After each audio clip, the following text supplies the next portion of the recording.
This long time ago, I came across a quote that said that if you look at anybody's sacred or you try to investigate anybody's sacred, you will find that it is surrounded by a ring of ignorance.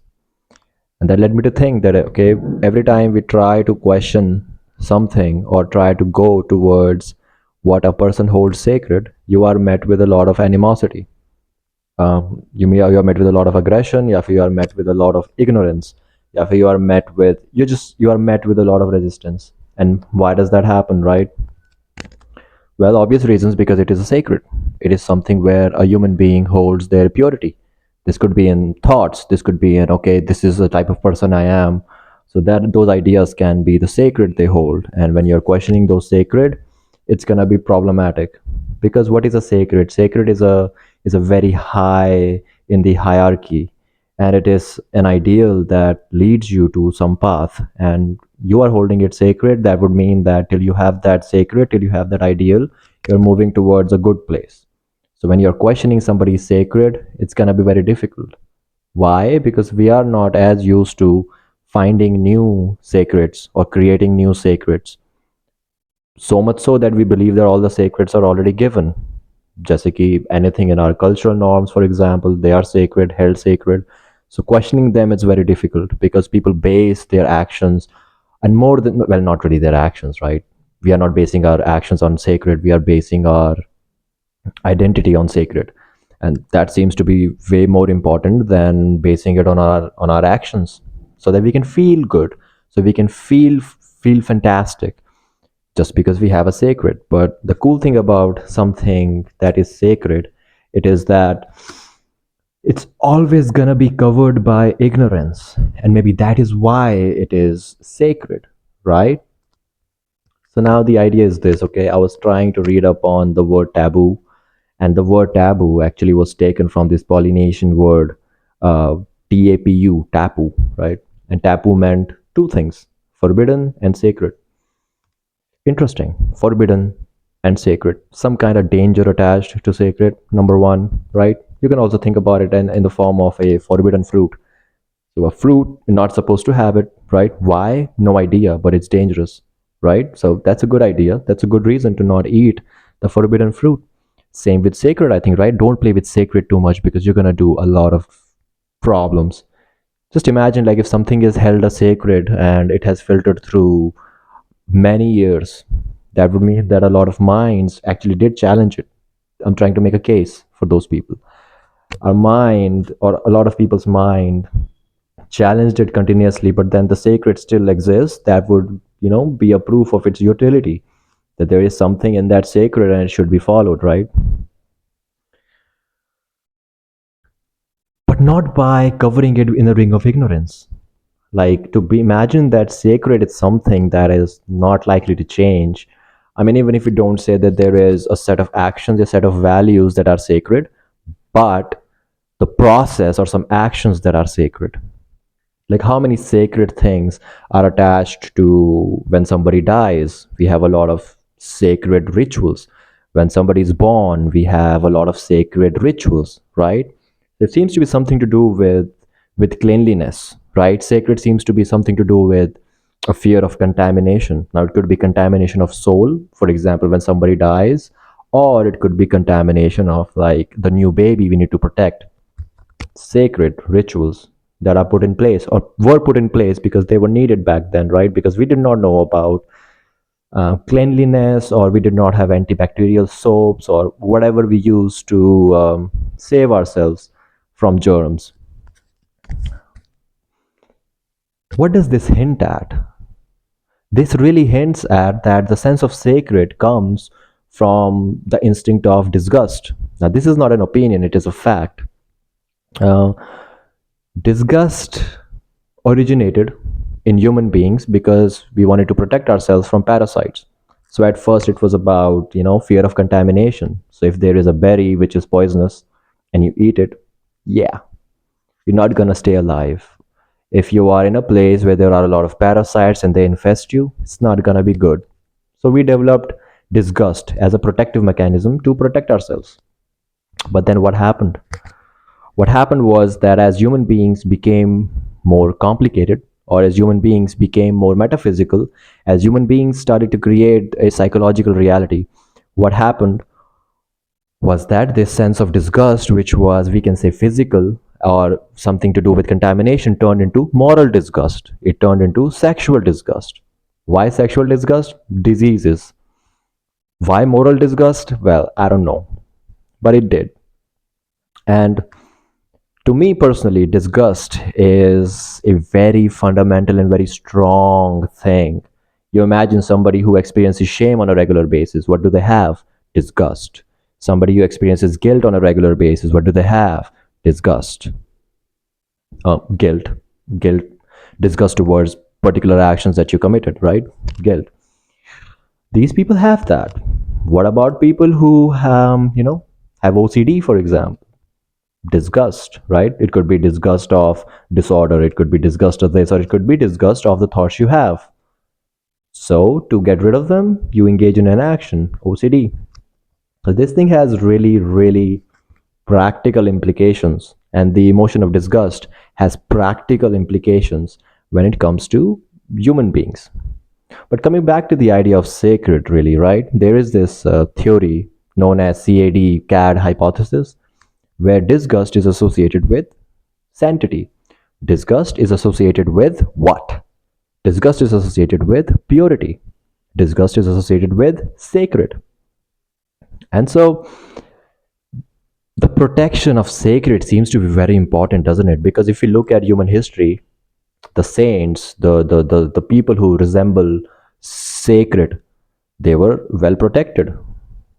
They used to be clean, they followed a very specific cleanliness ritual before engaging in religious practices, right? Something about cleaning yourself, right? But then also cleaning yourself spiritually, cleaning yourself, cleaning your psyche, for example. And we started using the instinct of disgust to move to a better place, because disgust teaches us where we don't want to be. Now, it can be physical disgust, right? Disgusting place, I can get diseases, let me run away from that. But that can also protect you and send you to a better place by avoiding a bad place, psychologically speaking. And so we have moral disgust, and so we have sexual disgust. And one interesting thing about disgust is that we do not have that disgust cannot exist unitarily, right? Like if there is one thing, disgust cannot be there. Disgust is a communication thing, right? You look at a thing and you feel disgust. You don't just sit down and feel disgust, right? There's got to be more than two things. Could be two personalities, two emotions, two statuses. There's got to be more than one thing to feel disgust. So disgust seems to be a very social instinct. And that's why we have classifications, don't we? We have like, okay, some particular type of people are better, some type of people are lowly, right? Why? Because of disgust. Disgust is a social instinct. I mean, it seems like that. Disgust is a very, very social instinct. And so it has also created our social systems. It has created ethics. It has created how we should live our life. And it has also created cultural sacred, collectively speaking, right? And it needs protection. And it is protected by our ignorance. Or maybe by, we don't want to think too much about contemplating the sacred because it seems to be very risky. What about value systems? Don't we think like value systems are also a product of disgust? Because things that are disgusting are lowly, and things that are not disgusting are not. So we are like motivated by this avoidant instinct of disgust. We are motivated by this avoidant instinct of disgust, and we are trying to move towards something. Meanwhile, we are moving against, again, a problem. But it works. It works. It has worked. And we seem to be doing fine. Right? Not really. Because the sacred, till it is covered by ignorance, we will never know what that sacred's actual state is. Because I like to look at sacred as an ideal, right? I mean, of course it is. Sacred is an ideal. And can ideals not change? Are ideals not? I mean, what is a good ideal, right? A good ideal is something that moves you close to it, so close so that there comes a time when you achieve it. So when you achieve the sacred, the instinct of sacred attached to it goes away. And then we have to find a new sacred. And then we have to chase that. Once we reach that, that goes away. Then we have to chase another one and another one and another one. That's what, the process of life is, or a process of good life is, to chase the sacred, to be close to sacred, right? Because of that physical instinct because of the physical instinct of disgust that has transferred into our psychological realm. And then it also helps us to not just physically be in a better place, but also psychologically to be in a better place, right? So the emotion of disgust has transcended the physical realm. It is now in our psychological realm, and it is everywhere. How do we make a decision of, like, whenever we are trying to look at ourselves in third person? Same same How do we decide what action is a good course of action? Well, we take less disgusting actions, and that's what we do. And so I would like to bring this other thing, like how should we go about when it comes to sacred and ignorance, because that's always going to be the case. That's what I think. Because I think it's sacred till there is a ring of ignorance around it. Let me say it again. I think it's sacred till there is a ring of ignorance around it. And as soon as the ring of ignorance goes, the sacred goes as well. But then what happens? A new sacred pops up, and it also has a ring of ignorance around it. So the idea is to get rid of that ring of ignorance either by thinking or by executing things, right? It can be achieved in both ways. And so, I mean, the best way is to actually do it in your action ways, not to do it just by thinking, right? But to actually put it in real, to make that thing we have achieved a reality by putting it into action. So putting it into the world in a way, right? Janani banna ek tarah se. That's what it would be. And so there is a very, very interesting habit that is found everywhere. There is a very, very interesting pattern that is found everywhere. What is that pattern? That pattern is of conquering things. So the instinct to conquer seems to be very fundamental. Now let's pay attention to this, right? Let me give you an example of how this instinct of conquering things exhibits everywhere. You're sitting somewhere, you feel uncomfortable. What do you want to do? Get rid of that feeling. So it is like an instinct inside of you that wants to get rid of that thing. An affect, an emotion versus an emotion. Which emotion's gonna win? Conquering, right? Think about what do we want to do in our normal lives. We want to conquer, expand, experience our own strength, fundamentally speaking, and all these personalities inside of us and all the instincts, every single social group, every single unit, bacteria, parasites, everything, be it psychological or be it physical, wants to conquer, wants to be out. Reminds me of this Nietzsche's quote. Nietzsche reminds me of this Nietzsche's quote, where he said that sometimes we attack not because we are hurt, but we want to experience our own strength. However, our own strength. That really reminds me, like, okay, maybe fundamentally we want to experience our own strength so we can experience the confidence that we can expand. But what is we here? Is we the center of consciousness? What is we here? Is we a collection of our affects? Is we the collection of our thoughts? Is we the thinker? Or is we the feeler? Is we the receiver? Is we the doer? Right? Now that question is never going to be answered. So it's just like not even worth thinking about it, because we are not our thoughts, feelings, instincts closest, but not really. But the whole amalgamation of it, are we that? But are we, if we are not feelings, we are not thoughts, we are not, instincts completely, are we the combination of it? But we are not there, we are not them. So we are the combination of what we are not. Seems to be weird. And also, like, the word self has so many definitions, so it's just confusing, to be honest. But what I think is that we are the instinct of I. That's it. We are the instinct of I. We are the ego, according to Jung, for example. So we are that. I is that. But where are we taking that I? If we are conquering things and blah blah blah blah blah, I mean, what's gonna be our defeat, right? What's gonna be our defeat? Our defeat is gonna be if we are, conquered by an emotion, thought, instinct. That's gonna be it. Because we can imagine ourselves to be a battleground, but then we are also the battleground and the warrior. It's paradoxical, but it seems to make sense. And when it comes to the pursuit of a sacred, Sacred is not a space, sacred is a movement.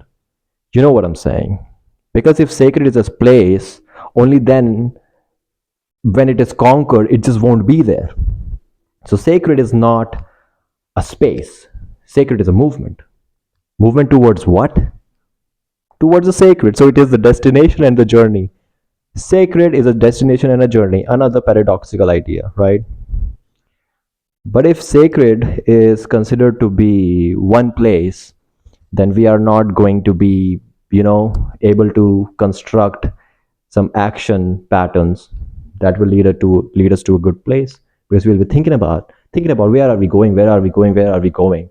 But that's not the only thing there is, because sacred, fundamentally speaking, it is more of a process than it is really a product, because that product depends on that process. So you mean like if that process changes a little bit, that product changes as well. That is what a sacred is, and that is what sacred should be. Only then it is not covered by a ring of ignorance. It's not. Then it is covered by a ring of awareness, to be honest, because you are executing things, right? So it is in the procedural memory, it's just not in your episodic or in your semantic memory. It is in your procedural memory. It is more real. It's not an illusion anymore, but it is very real. Again, real for you and real for people who can experience it, right? But what is real? Something that you can experience. That is what real is. And so when it comes to the emotion of conquering, right? Not emotion, instinct to conquer, we understand that the ultimate conquest we can make is conquering the ideal. But once you conquer the ideal, that's not the end. Once you conquer an ideal, that's just gonna be hell. I mean, I hear this beautiful thing said by people, right? Before you reach to a better place, you go to a worse place first. Why? Because you have conquered your ideal, or you have destroyed your ideal. You have destroyed the thing that, you thought was working for you, but it isn't. So you just destroyed it, but now that shit was working for you, little bit. So now even those things are not working. So you're in a worse place. And that's why getting better is difficult, right? That's why we need a sacred. And that's why like we need to give people illusions as well. Like sacred is a place you need to reach, and not the process. But how is it not a process? And how good is really your sacred if it is not, inspiring some kind of process? If it isn't, then it's in your head. It's less real. And so your ideal is not real, really, right? If it's not made reality with your actions, with some kind of friction, you know. Because there is this thing said by Amresh, and I love the way he thinks. Fiction and friction is just kind of like the R is not present, right? And that R is reality when he thinks this way, and I really love this way of thinking. As a theory, it's just we are always conquering things. And the more things we conquer, the more things arise as well. Like two of my friends right now were talking about supernatural and natural right now. And one thing I could think about was that we always bring out things from the unknown, put them to the known, and then we want to conquer them. So things actually do come from, we can say, nothingness.